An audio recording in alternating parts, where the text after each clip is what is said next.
This is part of our year in review conversations. And wow, you really just can't look back at 2023 for Stellantis without talking about the UAW. No. Really, some contentious talks, some kind of personal attacks, at least criticism, if you will, of Mark Stewart, the head of Stellantis here in North America. But in the end, they came to a deal. And what is the key takeaway for you from this UAW contract? I mean, very generous wage increases for the workers, but what else did they get, and what were the most meaningful developments? The big thing for me was that they saved lots of jobs. I believe they said they were going to add around 5,000, give or take, throughout this contract. And so that was a huge win.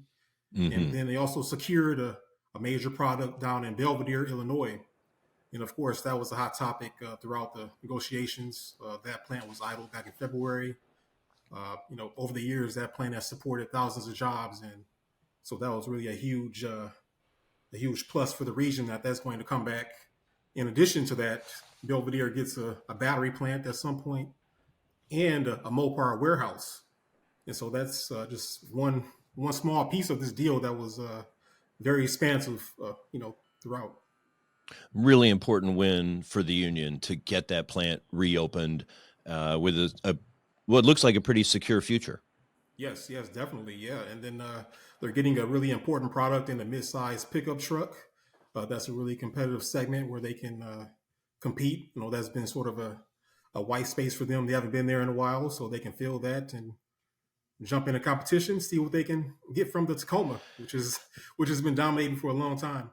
That segment has gotten, it first got a little lonely for Toyota, and now it's getting super crowded again because Stellantis was kind of in that segment with the Jeep, but now have a proper Ram midsize pickup Mhm. along with the Chevy and the Ford.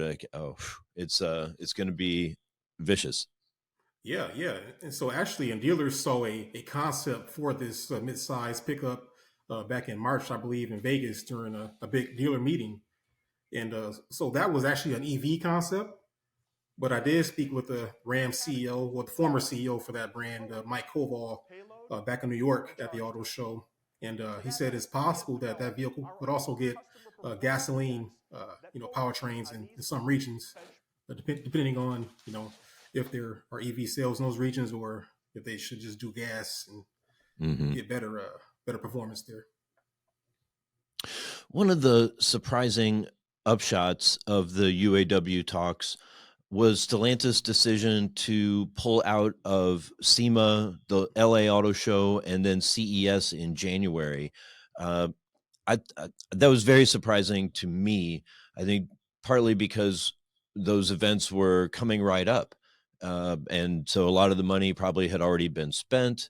Although I suppose maybe they were concerned that it could fall flat. It could look bad to be out there talking about new products and trying to be excited about your brands when you're still facing a strike and contentious labor talks.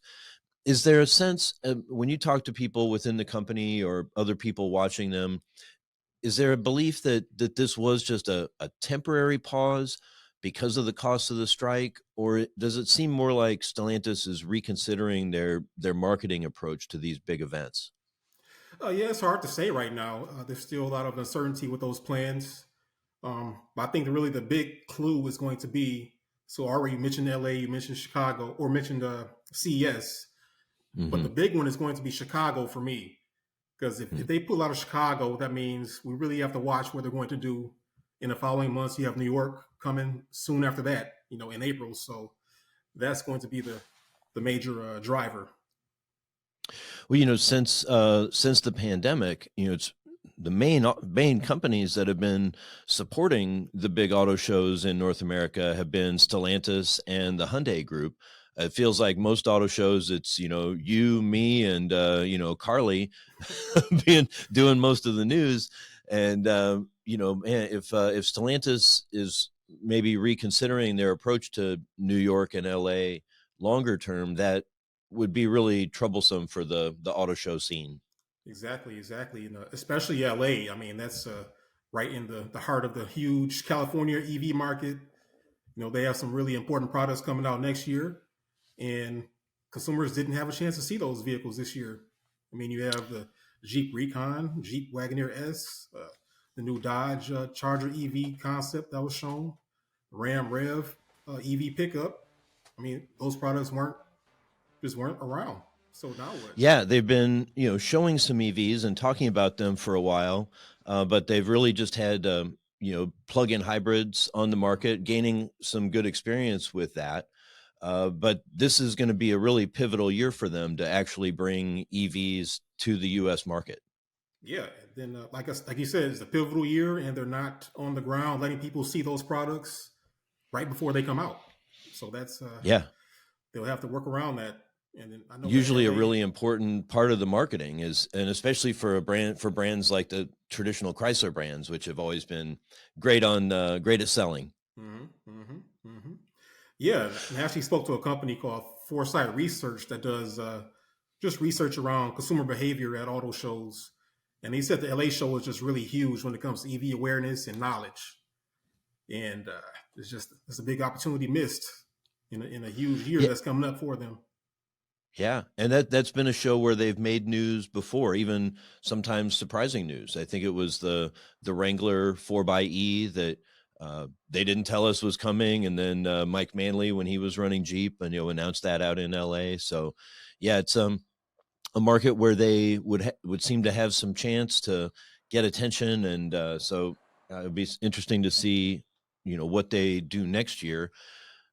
Bigger picture, though, Carlos Tavares, the CEO of Stellantis, has talked about the need to take costs out.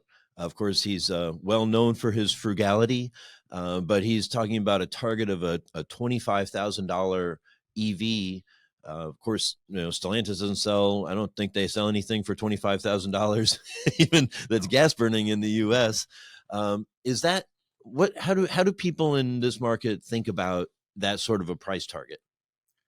From who I've talked to, they say it's going to be really tough to get down to that mark. I know Carlos mentioned that there's a vehicle coming next year in Europe that's going to be at 23,000 euros, which is a little bit more than 25K here, but they're getting close to it, with a small car, in Europe. But as far as our region, and we have the SUVs, pickups, you're just not going to get that down to 25 anytime soon. And I know that Carlos has been really big on the middle class and making sure you stay affordable Hmm. for them. But that 25K target he was talking about is, I think, it's a long ways off.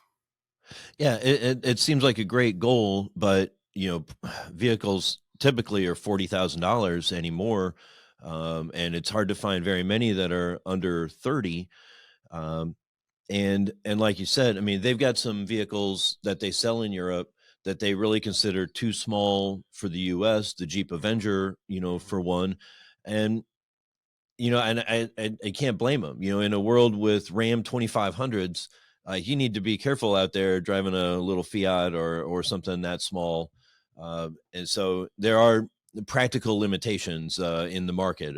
Americans just aren't going to buy that many if they're super tiny. No, no. Unless they have something up their sleeve that they're going to surprise us with in a couple months. It's just, I don't know. It's a mystery right now. So, we had all this, noise and drama around the UAW. How did the business perform overall? So actually, the company was very very profitable overall. I mean, it was a pretty strong year. I know Hmm. the Jeep brand in US was down. They're on the verge of 5 consecutive years of down sales here. But overall, I mean, they're getting along. They're not really struggling The like you would think. profitability has been Yeah. great, but it is strange to see Jeep on this slide. How is that viewed? Is there a sense like, oh, has Jeep lost its mojo? Or is it just, a little bit of Bronco and a little bit of portfolio adjustments?